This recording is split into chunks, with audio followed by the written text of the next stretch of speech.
안녕하십니까. 그 주식회사 바른 그 치킨 플러스라는 브랜드를 운영하고 있는 유민호라고 합니다. 반갑습니다.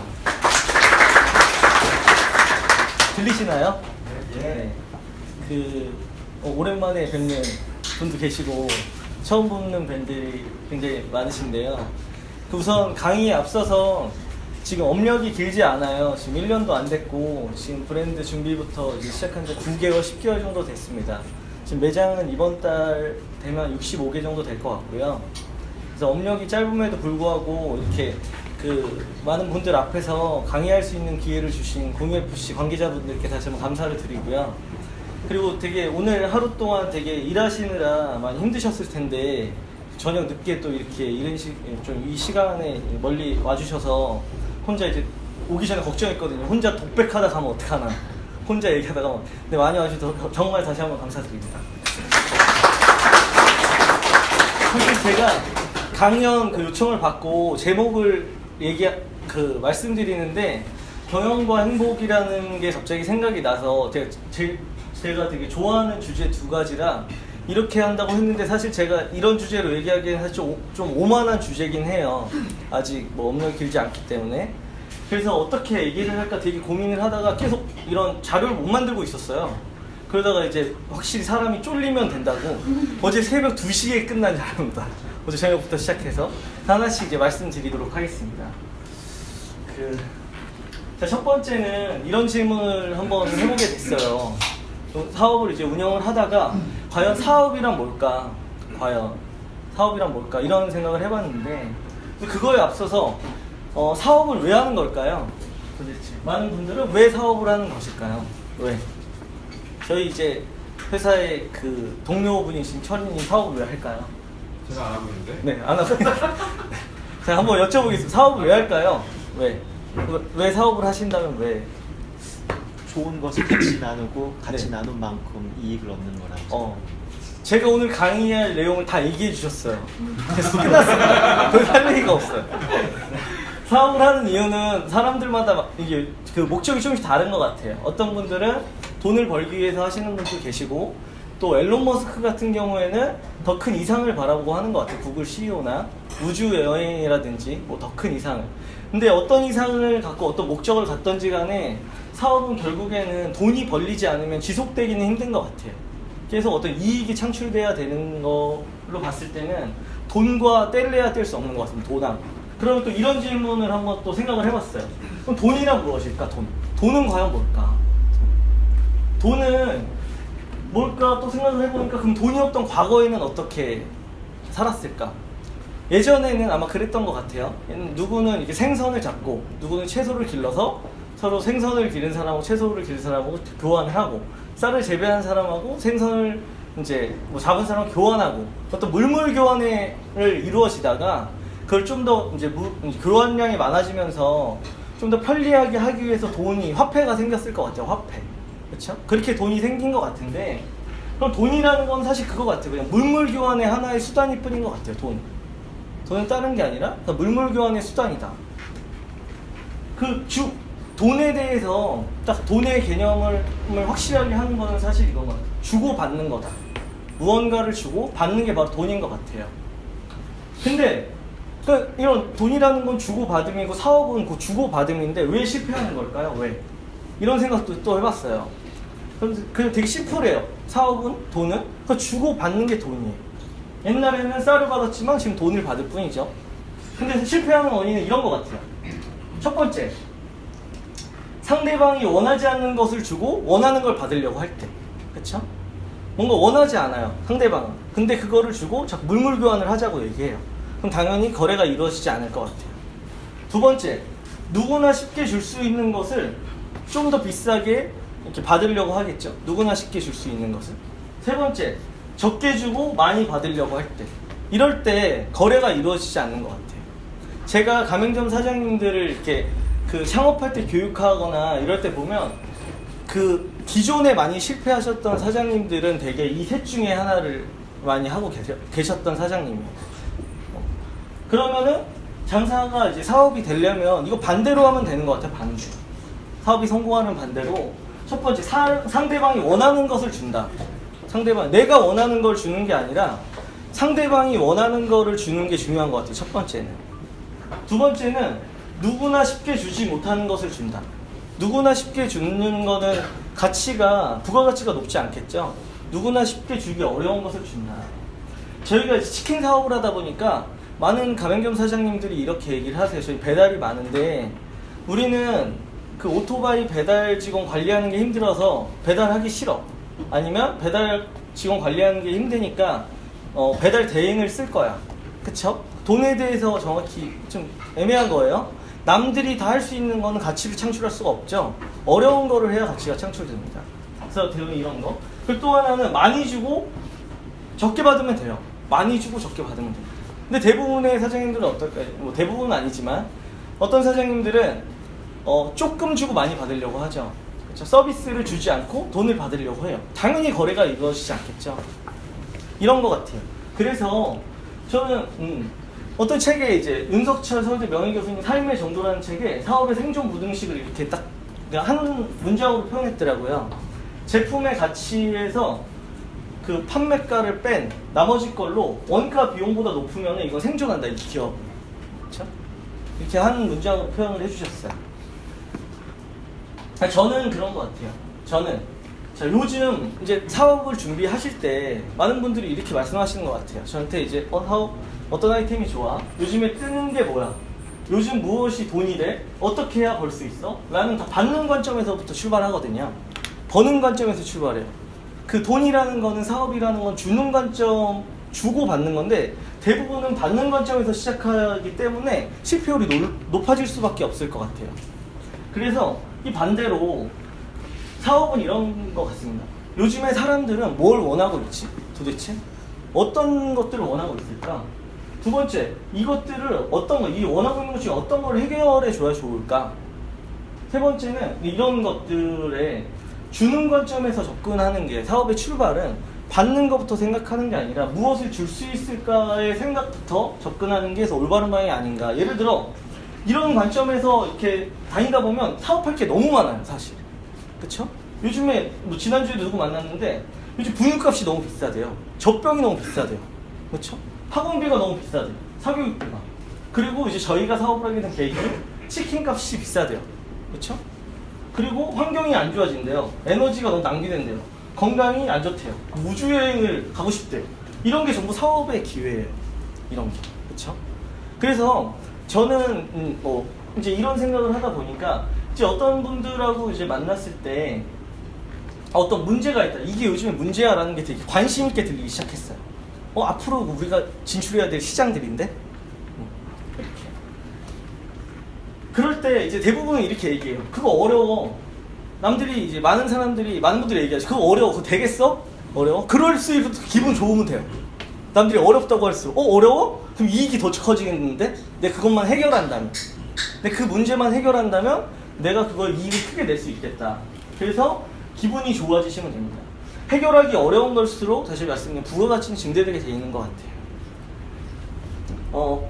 탐스 슈즈라고 이제 뭐 신발 한 켤레 사면 뭐 아프리카인가 이렇게 보내주죠, 신발. 이 창업자가 이런 얘기를 했어요. 탐스 이전까지는 돈과 성공만 보고 창업했다. 그런데 큰 모순이 다른 사람을 돕기에 시작한 이 작은 사업이 가장 커졌다. 이게 일종의 업보인가 보다. 나머지 그 전에 4-5개 사업을 했었대요. 다 실패하고 이게 됐다고 합니다. 처음엔 돈을 벌기 위해 사업했을 땐 실패했는데 누군가한테 도움을 주기 위해 시작했더니 이게 가장 큰 보상을 주었다고 해요. 출발점이 주는 게 뭔가를 찾는 게 사업 아이템을 찾는 거의 첫 번째인 것 같아요. 사업 아이템 찾는 거에 대한 얘기를 이제 말씀드렸고요. 그 다음에 이제 사업 아이템이나 이런 게 찾아졌으면 그 다음에 어떻게 기획할 것이냐. 그럼 기획이 뭔가 이거에 또 고민을 해보는데 제가 생각하는 기획은 이거예요. 자, 돈이라는 건 숫자예요. 그쵸? 숫자. 어떤 활동의 인과관계에 따라서 매출 이익이란 수치로 결과가 되는 거죠. 어떤 활동의 결과물이 매출과 이익이 될 거예요. 그러면 기획은 저는 이렇게 봐요. 매출하고 이익의 수치를 미리 정해놓는 거예요. 그리고 거꾸로 역산해 나가는 겁니다. 예를 들어 거꾸로 결과물을 반대로. 그래서 어떻게 하냐면 저 같은 경우에는 이제 사업 기획 중에 사업을 기획하는 건 손익구조 분석을 먼저 하는데 MEC 방법을 선택해. 맥킨지 컨설팅에서 되게 중요하게 생각하는 관점인데 중복되지 않고 어떤 현상을 바라보는데 중복되지 않고 빈틈도 없이 바라봐서 이 사각형을 완벽하게 이해하는 거예요. 빈틈도 없고 중복되지도 않게. 예를 들어 이렇게 이거 찌그러져서 예상과 다르게 여튼 가맹점 매출액은 이렇게 봐요. 첫 번째 객단가 곱하기 고객수다. 그렇죠? 이거는 논리적으로 완벽하죠? 매출액은 객단 곱하기 고객수. 우리 같은 경우에는 객단가가 2만 원 나와요. 2만 원 나와서 1000명의 고객이 들어온다. 매출액이 어떻게 되죠? 네, 빠르시네. 2천만 원이에요. 그러면 2만 원 곱하기 1,500명은 3천만 원이죠. 그쵸? 3천만 원이에요. 그래서 우리는 한 개 가맹점에 하루에 한 80에서 100만 원, 2천에 3천만 원 나오는 게 회사의 표준이기 때문에 한 1000에서 1500명의 고객을 확보하는 게 우리의 미션 중에 하나입니다. 계획이에요. 두 번째, 그 고객은 신규 고객 아니면 기존 고객이에요. 그쵸? 다른 게 있을 수 없어요. 고객은 무조건 신규 아니면 기존이죠. 그쵸? 세 번째, 기존 고객은 신규 고객 곱하기 재주문율이에요.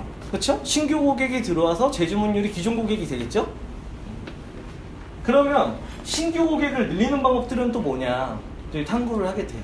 신규를 늘리는 방법은 신규 고객이 많으려면 이제 상권이 좋으면 신규가 많아지겠죠. 입지가 좋으면 홍보 금액을 늘린다면 홍보 채널이 많다면 이런 것들이 신규 고객을 창출하는 중요한 요소가 될 거예요. 이런 것들이. 그러면 그 다음에 재주문율을 높이는 건 뭘까? 재주문율은 예를 들어 맛, 우리가 다 알고 있는 품질, 가격, 양, 서비스, 위생, 인테리어 이런 것들이 재주문율을 높이는 요소가 될 거예요. 그렇죠? 그래서 가맹점의 매출에서는 크게 세 가지만 생각하면 돼요. 첫 번째, 객단가. 객단가를 어떻게 높일 것이냐. 두 번째, 신규 고객을 어떻게 높일 것이냐. 그리고 세 번째, 재주문율을 어떻게 높일 것이냐. 이 세 가지만 잘하면 가맹점 매출이 늘 수밖에 없겠죠. 매출액이 안 나온다면 이 셋 중에 하나가 문제일 거예요. 신규 고객을 늘리려면 상권 입지, 홍보금액, 채널, 재주문율은 막 가격 이런 것들. 자, 이제 가맹점의 매출을 제가 설계할 때 이렇게 해요. 설계할 때. 두 번째, 그럼 본사에도 매출을 한번 분석을 해보면 본사 매출은 상품 매출, 제품 매출, 뭐 직영점, 공사, 가맹, 교육, 로열티, 기타 수 이런 것들이 있어요. 이런 것도 하나씩 다 쪼개보는 거예요. 다. 이게 어떻게 산식으로 풀어질까? 그 전 단계의 프로세스를 어떻게 수식으로 풀 수 있을까? 가맹점 회사의 상품 매출은 가맹점 운영 숫자, 그렇죠? 곱하기 점포당 상품 매출이겠죠? 점포당 물류 매출. 예를 들어 월 매출액이 본사 매출이 5억이다. 가맹점이 100개일 때 곱하기 500만 원이면 5억이 되겠죠? 그렇죠? 5억은 100개 500만 원. 이렇게 쪼갤 수 있어요. 공사도 뭐 개설수, 공사 매출, 개설수, 점포당 뭐 이렇게 쭉 쪼개봐요. 그럼 여기서도 포인트는 이 매출, 본사 매출 올리려면 가맹점 운영수를 높여야겠구나. 개설수를 높여야겠네. 점포당 이런 것들을 높여야 되는구나 라는 걸 알 수 있습니다. 그럼 또 하나 쪼개는 거예요. 하나씩 또 파고드는 거예요. 계속 파고드는 겁니다. 기획은 계속 끝까지 파고드는 거예요. 점포당 상품 매출은 그럼 어떻게 높일까? 점포당 상품 매출은 가맹점의 매출 곱하기 원가율 곱하기 본사에서 얼마나 공급하느냐 이렇게 볼 수 있고요. 가맹점 운영수는 기존 운영수, 개설수 빼기 폐점수일 거예요. 가맹점 개설수는 창업 문의 고객수 곱하기 계약률 뭐 이렇게 쪼갤 수 있을 거고요. 창업 문의수는 광고 방법, 광고 건수, 기존 가맹점 추천수, 뭐 직원 소개, 업종 성장성 뭐 이런 것들이 창업 문의수를 늘리는 방법인 것 같아요. 그쵸? 이런 거는 많은 분들이 논의를 하면 더 많이 나올 수 있어요. 지금 제 생각에 넣는 거고요. 계약률을 높이는 방법은 뭘까? 창업 금액에 따라서 계약률도 달라지겠죠? 본사 신뢰도, 영업사의 능력, 만족도, 업종의 뭐 성장성 이런 것들이 계약률을 영향을 주는 요소예요. 그래서 이제 이런 것들을 이렇게 계속 쪼개는 거예요. 그럼 위에 계약률에 되게 중요한 요소가 가맹점 만족도인데 가맹점 만족도는 또 뭐에 영향을 줄까? 가맹점의 수익성에 첫 번째 가장 영향을 주겠죠? 두 번째 노동 강도, 근무일수, 물류 만족도 이런 것들에 의해서 가맹점 만족도에 영향을 줄 거예요. 그럼 지금 이런 것들이 쭉 쪼개는 거예요. 쭉 다 나열하는 겁니다. 다. 이게 이렇게 나열하다 보면 장점은 뭐냐면 할 수 있는 게 엄청 많아져요. 예를 들어 가맹점에 매출액이 안 나와요. 그럴 때 이제 대표님들이나 이렇게 얘기하지 않아도, 아니면 그 좀 팀장님들은, 팀원들은 이렇게 얘기하지 않아도 돼요. 왜 매출이 안 올라? 나가서 매출 올려와. 이렇게 얘기하지 않아도 돼요. 객단가가 낮은 거야? 신규 고객 수가 낮은 거야? 재주문율이 낮은 거야? 이렇게 물어볼 수 있어요. 신규 고객이 계획했던 대로 안 나오면 홍보 금액이 잘못된 거야? 채널이 잘못된 거야? 아니면 상권하고 입지가 잘못된 거야? 이렇게 물어볼 수 있어요. 그렇죠? 가맹점의 만족도가 낮아요. 그럼 가맹점 수익성이 안 나오는 거야? 노동 강도가 너무 센 거야? 근무일수, 뭐 물류 만족도가 안 좋은 거야? 이거 물어볼 수 있죠, 가맹점에. 이렇게 끝까지 파고드는 거예요. 그러면 이렇게 쪼개다 보면 해야 될 게 엄청 많아져. 그렇죠? 그래서 이게 기획입니다, 제가 생각하는. 여기서부터 출발하는 거예요, 거꾸로부터. 그래서 하나씩 답을 찾아 나가는 과정인 것 같습니다. 그러면 지금 이제 기획해서 너무 이렇게 많이 쪼개놨어요. 쪼갰는데, 그러면 각각의 인자들을 어떻게 경쟁력 있게 만드느냐, 어떻게 그걸 잘해야 될 거잖아요, 그런 방법들은. 그럼 어떻게 하느냐. 자, 첫 번째 방법, 우리가 모두가 생각하고 모두가 지금 하고 있는, 대부분의 분들이 하고 있는 첫 번째 방법이 있어요. 직접 한다. 직접 한다. 그렇죠? 내가 직접 그 분야를 공부를 하는 거예요. 그래서 연구하고 그 문제를 풀어 나가는 거예요. 근데 이거의 단점은 뭘까요? 직접 한다의 단점. 네? 엄청 오래 걸리겠죠? 지금 앞에만 봐도 엄청 많아요. 품질, 상권, 뭐 엄청 많은 게, 서비스, 위생 청결, 뭐 별의별 게 엄청 많아요. 이걸 혼자 하면 100년 걸릴 거예요. 100년. 그쵸? 100년. 그래서 할 수 있는 중요한 방법은 뭐냐면 협력입니다. 협력하는 거. 전문가들하고. 혼자 하려고 하는 게 많은 맛으로 시간은 길어진다고 생각하면 돼. 성과를 내는. 그 시간 동안 전문가를 찾는 거예요. 저희 치킨플러스가 딱 이 치킨플러스라는 사업 모델 만드는데 거의 2달도 안 걸려서 한 달 좀 더 걸렸나? 그 이유는 뭐냐면, 저희는 이제 저 같은 경우는 경영기획 쪽을 한 10몇 년 동안 했고, 그리고 이 브랜드 컨셉을 잡았던 이제 여기 앉아있는 승우 형은 또 이쪽 일도 여러 브랜드를 또 런칭했고, 또 제품 개발 같은 경우에는 그 제품 개발은 지금 오랫동안 치킨 개발만 20년 넘게 하셨던 분이에요. 그리고 가맹점, 이제 저기 강신님은 가맹점에 이제 운영기획 쪽을 또 10년 이렇게 넘게 하시고, 또 가맹점 관리하는 분들 10년 넘게, 이렇게 사람들이 모였던 거예요. 그러다 보니까 이런 치킨 사업 모델 하나 만드는 거는 솔직히 뭐 일도 아니겠죠? 그런 사람들이 모였으니까. 그래서 한 달에 만든 거예요. 한두 달. 인테리어 다. 그러니까 메뉴 개발, 구성 모든 게 다. 그래서 시간을 엄청 단축시킬 수 있었어요.